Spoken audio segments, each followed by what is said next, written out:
So I'd rather want to go back to a relationship involving a piece of i's instead of the r's as the t's. So let's take a peek at the second example. Let me scroll down a little bit.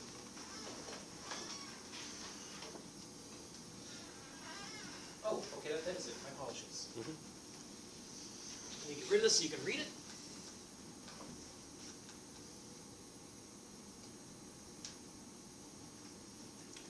So the linear transformation goes from P1 to V.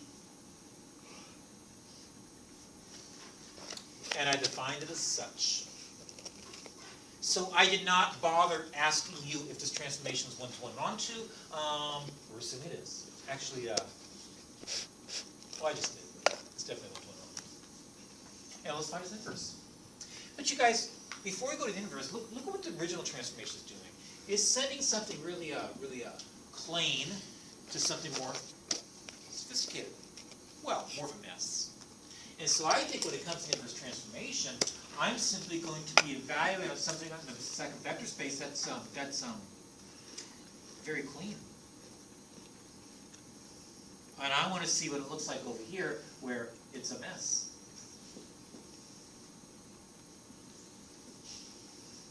And so I think for me to do that, where a mess is going to be described in terms of not little a's and little b's, but not little a's and naughts and little a's and ones, but big a's and big b's. Daniel. Just a question on the notation. Shouldn't the Oh, sorry. Yeah, either. Thank you. Boy, I'm just not on my game today. I apologize. So I think to answer this question, that mess may be an expression in terms of a's and b's as a first order polynomial. I'm just simply going to equate big A to this expression little a sub naught and little a sub 1. And I'll equate big B to the other item. I think this simply means I've got a system to solve. Namely this system right here. Is it 2a1? Is it 3a naught minus a1? And we can solve. Oh, but jeepers, you guys, isn't that immediate that a sub naught is going to be a plus 2b over 4.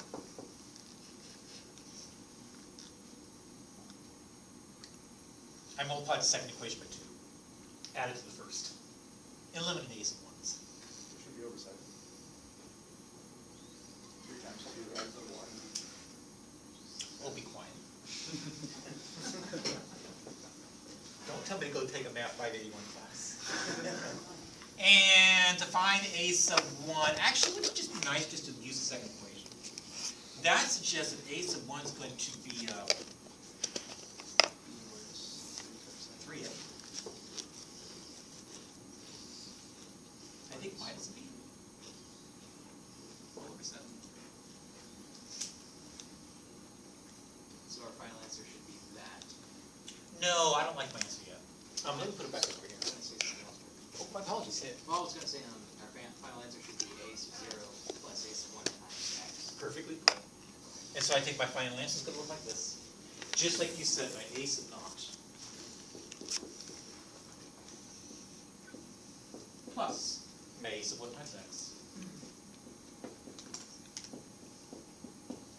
I think that's my final answer.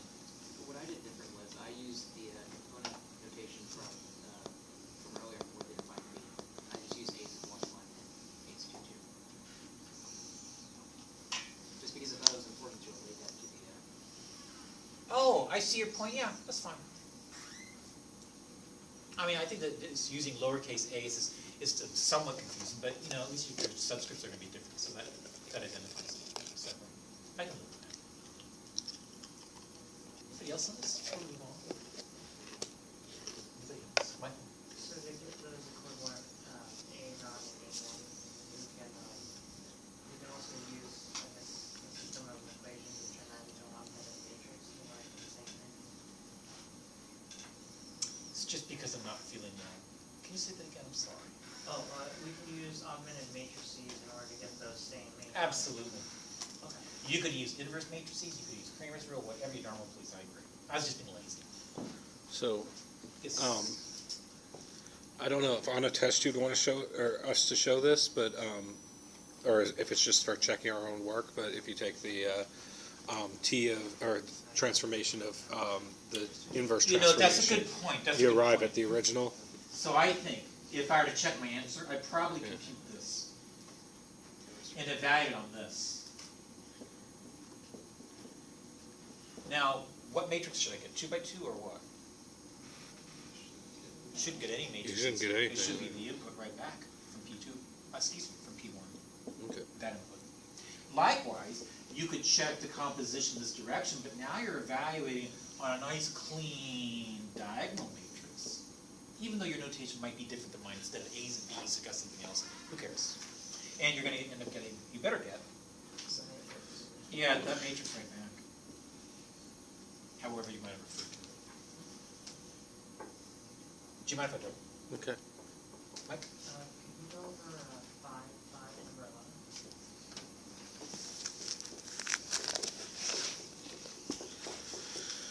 Are you gonna teach us 5-5 also? What is 5-5? You're gonna teach this. Matrix of 11. You could do your job. If I could just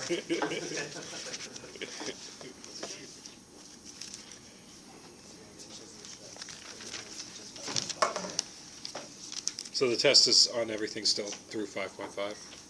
Heck no. Yeah. Is there any Because you had, there's some stuff, well, we just did it in 5.4, but the T1, T2 stuff, we haven't actually gone over that in class yet, and then 5.2. Oh, And yeah. 5.5 we Do you haven't mind, gone Michael, over. if I don't answer the question until I Yeah. cover it? My apologies.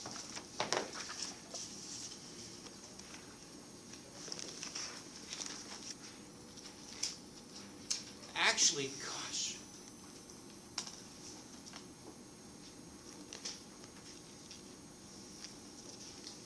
What do you say I go back, because there's one section I have not covered, section 5.2.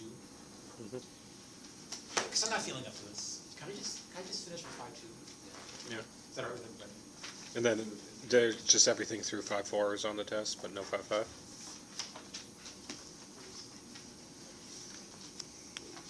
I agree. It'll only Okay. do 5.4. Cool. So test is on what section? Starts in section 4.5. It will end in 5.4.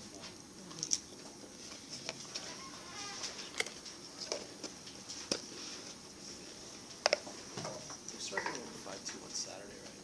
Hmm? We're doing 5-2 again on Saturday. I don't. Very briefly, I think. It's on my notes for Saturdays. Kind of touched on it. Graphical notes. Yeah, the graphing stuff, yeah, very briefly. I don't remember a lot of it. I can probably go into the math center for a little bit after I get off work. I gotta work till 4. I don't know if that's too late.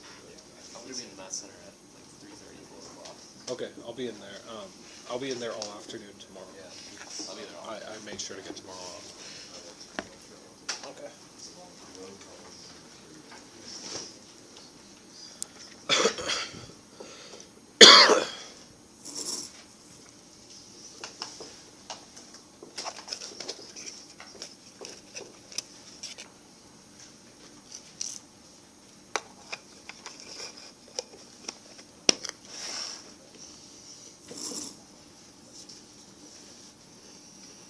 I want you guys to consider a standard vector in R2, whose position is going to have components v1 and v2. You guys, I just drew arbitrarily. Let's see what happened if I took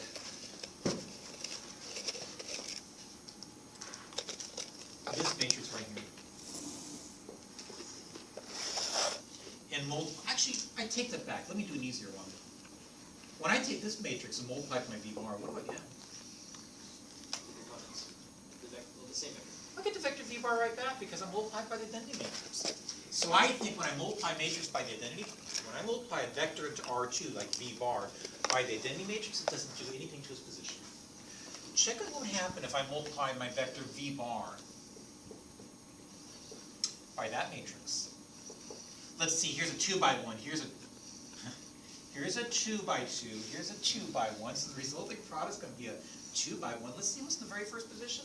Well, it's the result of dotting the first row of the first matrix with the same column as the second column vector. Isn't that just gonna give you a V2? I think the second entry is gonna be simply a V1. My point is, when I multiply a vector in R2 by that particular matrix, look what it does. It interchanges V1 and V2. And graphically speaking, here's where V2 comma V1 is going to be. And I think what it did with the original vector, my vector I referred to as V1 bar, can I change it just to V1? That's what I call it over there. Multiply my matrix just reflected over line y equals x. And so from now on, if ever you permute any two rows, row 1 and row 2, that is to say, it's the same as multiplying by this matrix right here. And graphically speaking, this amounts to reflecting through the line y equals x. You guys check out what would happen if I multiply that vector v bar by -1. Let's see what happens.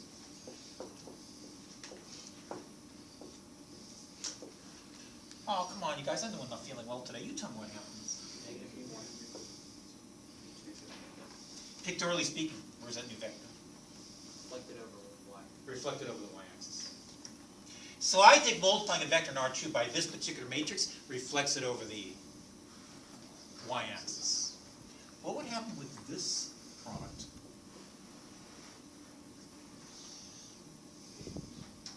Stretches, Yeah. the x-axis, or x stretch. Well, just tell me what you get. KV1. V2. And if k is bigger than 1, isn't that just going to take this vector and stretch it along the x-axis? Because now my new vector is going to be a vector whose first component is KV1, and my second component does not change. I think it took this vector and stretched it in the x direction. So I think when it comes to this matrix right here, multiplying the first row by k, boy oh boy, I said multiplying the first row by k.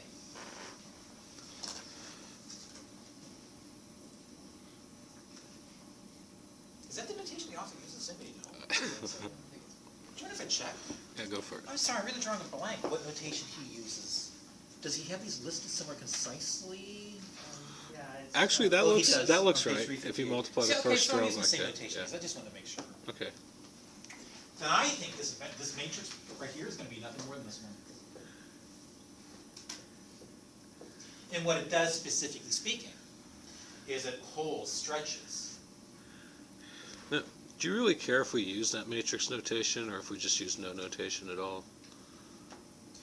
Because all we're doing is like I really multiplying don't it care by what k. notation you're using. Alright. I was, to be honest with you, all I was trying to do is use the office notation, so that Okay. when you go home, it's not dramatically different than Oh, okay. just there. All right, yeah. So I think it stretches along the x-axis. You guys, when I say stretches along the x-axis, I really mean stretching in the x direction. Oh, unless k is going to be negative, then it's also a reflection through the y-axis. But if k is between 0 and 1, I guess it stretches really a compression towards the y-axis by factor. Do you mind if I skip this one? You can see what happens, can't you?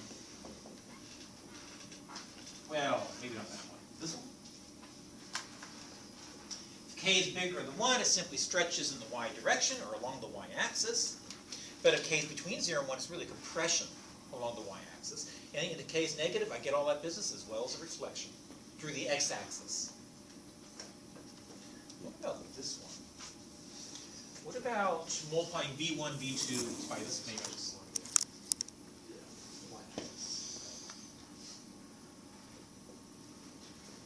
Let's see what happens. Well, through matrix multiplication, look at my various different dot products.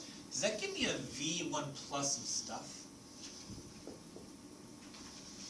Comma v2.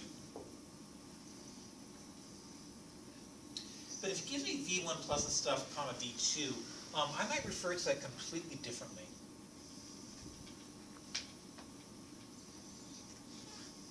But you guys can't see it. do you think I can take a peek? X, y-axis, let's look at the point 0, 2, let's put the point 2, 2, how about 2, 0, and even the origin. And I think if you connect those four dots, you guys are just dealing with a basic square. Let's see how this square gets transformed through the multiplication of this matrix.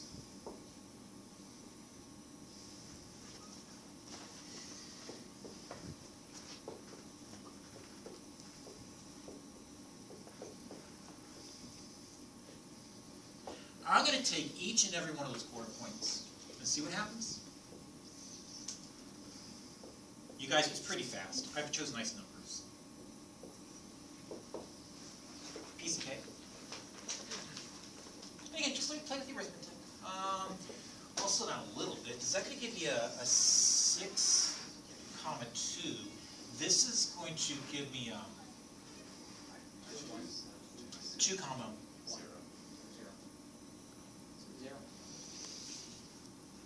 I agree. Sorry. And this one's going to give me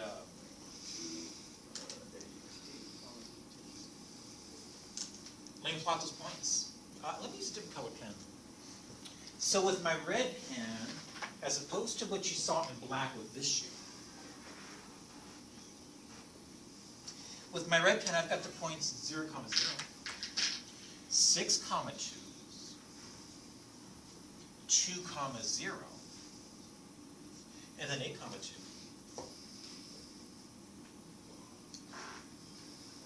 So do you guys mind if I don't refer to this as a stretch? I might refer to this like a shear, or maybe the author uses the phrase, I think, linear shear in the x direction. That being the case, I maintain that taking the second row, multiplying it by k, adding it to the first row, is going to amount to be nothing more than having this matrix right here. And it's going to be a linear shear in the x direction.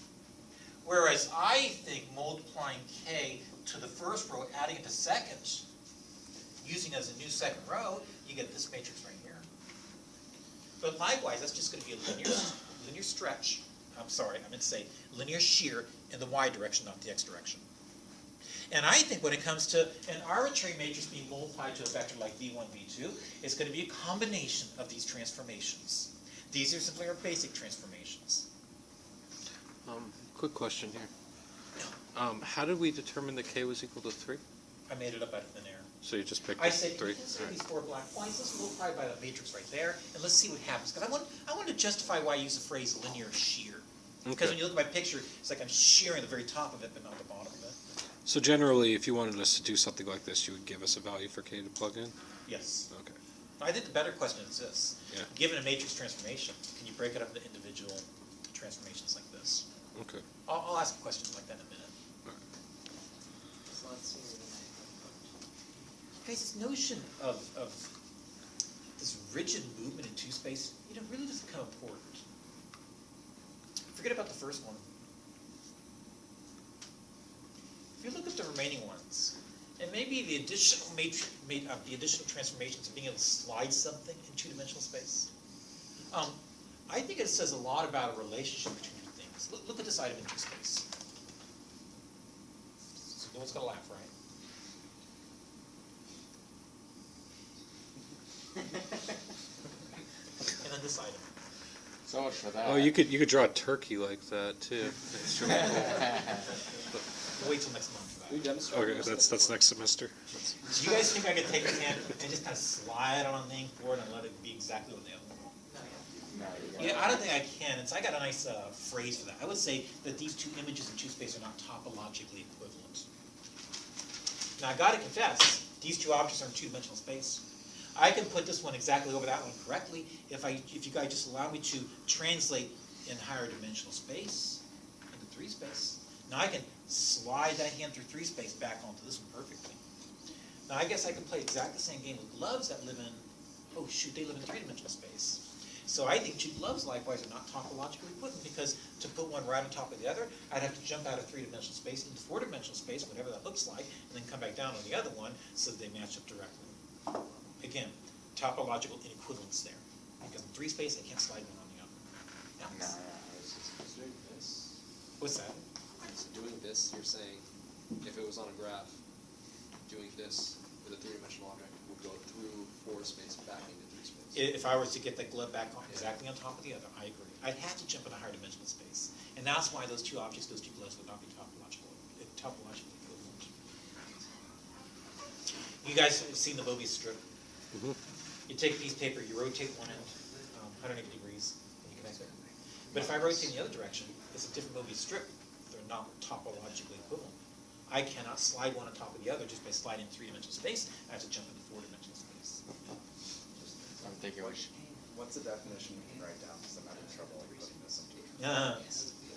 I don't have a good definition for you, and this is going beyond the scope of the book. I was simply saying, with some of these transformations, it becomes very important topology. I was simply describing for you how you can identify that this hand right here is not topologically equivalent to this one. Because when I take this handprint and I slide it in 2 space, I can't put it right on top of this one. But if I jump into a higher dimensional space, then I can slide it through the higher dimensional space onto this one exactly. Since I had to jump into higher dimension, I would have said, these 2 handprints are not topological. But I apologize, that's not the text. It was just 60 seconds. So I think this means that you and I can talk about transformations of an arbitrary matrix. Would you guys agree, taking this vector 1, 2, and multiplying it by this matrix right here? It changes that vector. Changes it quite dramatically. I think I get a 4, -5. It changes position. Now 1, 2 get moved to 4, -5. Shoot, which one of these did I just apply? I can't tell. So here's how I'll break this up into elementary components. This one, you turn it into an augmented matrix, and then don't you go through the steps, and then you keep track of your steps? Very nice. I'll go through the steps of reducing this matrix. Oh, and I didn't completely reduce that. This was in chapter 2, right? Yeah, I think it's 5.2. Yeah, it's hard to. So everybody, let's transform. I think the first thing I'm going to do is multiply the first row by a half. Oh, doesn't that mean I took the second row and multiplied by half? Next, I'd force the entry in the second row first column to be a 0. I'm sorry. Yes, You sir. mean you multiplied the first row by half? Yes, I did multiply the first row by half. Please keep track of me. Thank you. Now, I think to transform the 3 to a 0, I got to slow down. I can do that by multiplying the first row by -3, adding the second, using the result of my new second row. But that's going to give me, is that a -11 halves? I think. Well, and again, that was the result of adding -3 times the first row to the second using the result of my new second row. But that means my next step would force this entry right here to be 1. And I can do that very easily simply by multiplying the second row by, is that going to be a -2 11s? And lastly, I completely reduce the original matrix down to 1, 0, 0, 1 simply by taking a -1 here, multiplying it to the second row, adding it to the first. So to undo these motions, undo these matrices, I think it gives me M1, multiplied by the reciprocal, followed by A12 of +3, and then multiplying the second row by 11/2 negative. -3. In A12. Oh, are you? Well, I'm trying to undo them. Sorry. I'm looking at the inverse processes. And then add,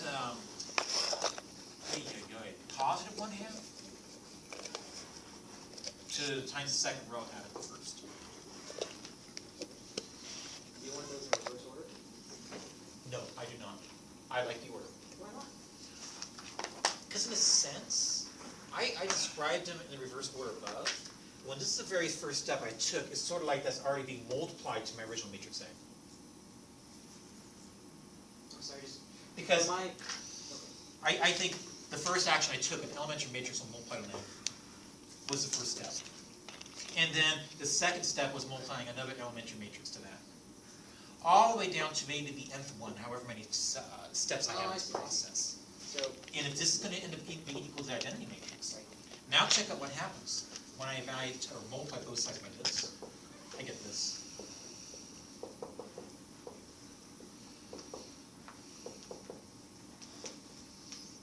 If I repeat that process n times, isn't that gonna give me that A is equal to E1 times E2 all the way down to E? okay, so I see. Your order's fine because these are linear transformations, but your steps are being applied from right to left. Yes, they are. Okay. They are. That's what I was. That's why I'm saying up here, it's already expressed in the backwards form, in the backwards way. By the way, say it's all in English. I think what this matrix does to any element R2 is it simply first it stretches in the x direction, and then it's a A shear. a shear in the y direction, the last one. Then it's a stretch in the y direction as well as a reflection through the x-axis, and then finally a shear in the x direction. Do you guys agree?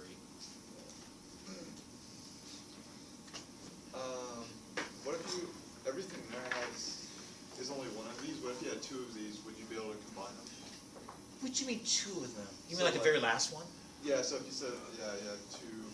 Ah, but with Gauss-Jordan elimination, I would never really repeat that process, would I? Once I force an entry in some column to be 0, I'm done with it. Okay. So if you're really being efficient with your Gauss-Jordan elimination, it would never occur. What do you think? It's not bad. Of course not.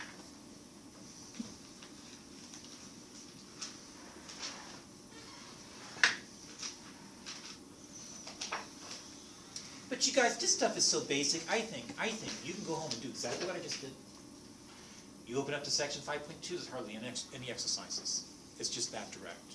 Maybe you can just take a peek at, I don't know, 1 through just 11 odd. Yep.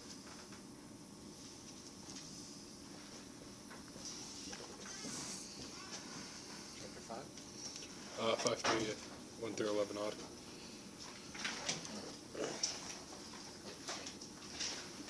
Five point two.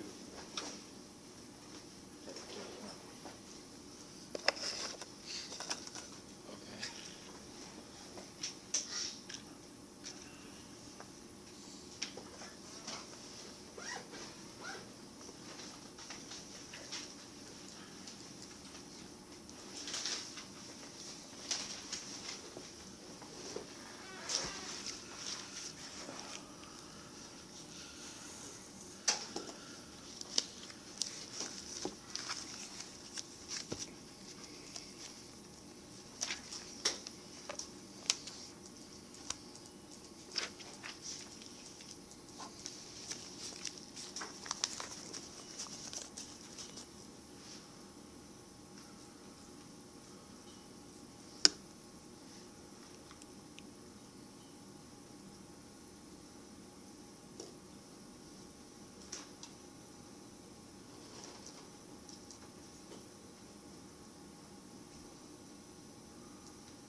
Okay, I'm in trouble.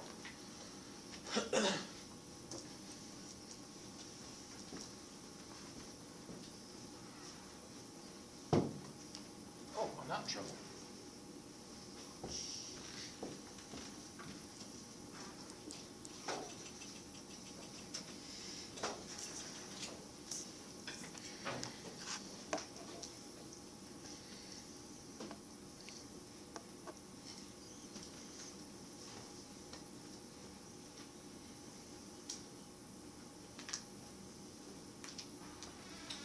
Man, this new computer's so fast, I just can't keep up with it.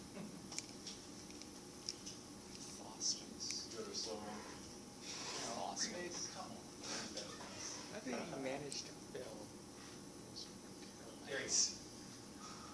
How many? 4 terabytes? On this hard drive. That's a lot of space.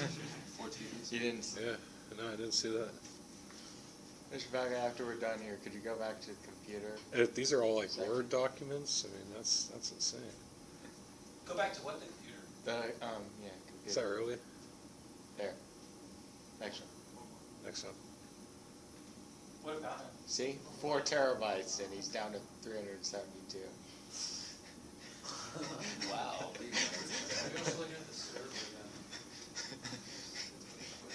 That's insane. That's Your a network lot. location, Mr. Balgate, down below. You're saying I don't have much in there? You have a lot of stuff in there. How do you fill 4 I'm wondering what Yeah. it I'm is. sorry. documents? Yeah. I'm not gonna say that. See, when it comes to this private drive, this private drive is nothing more than I place on the server, Yeah. where each of us faculty, in the math department, actually, in the math department, probably file like this. Letters. So you're on my math 33 files. Is that what it is? Anyway, sorry, I'll come back. Letter of rec. Oh, lots of letters of record.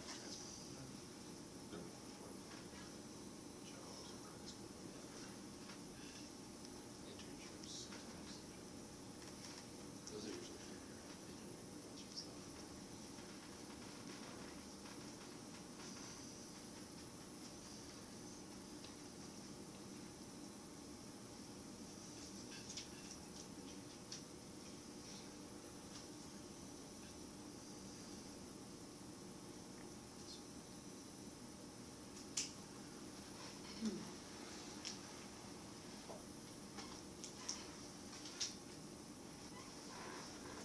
Uh-oh.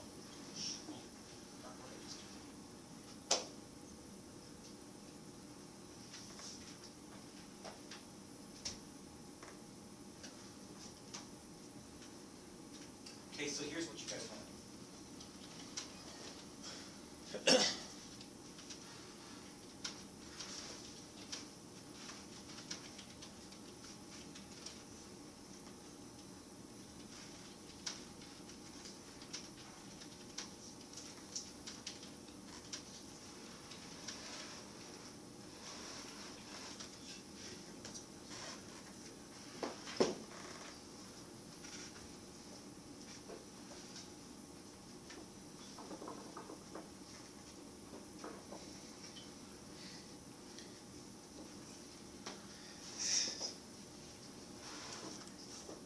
Some more practice?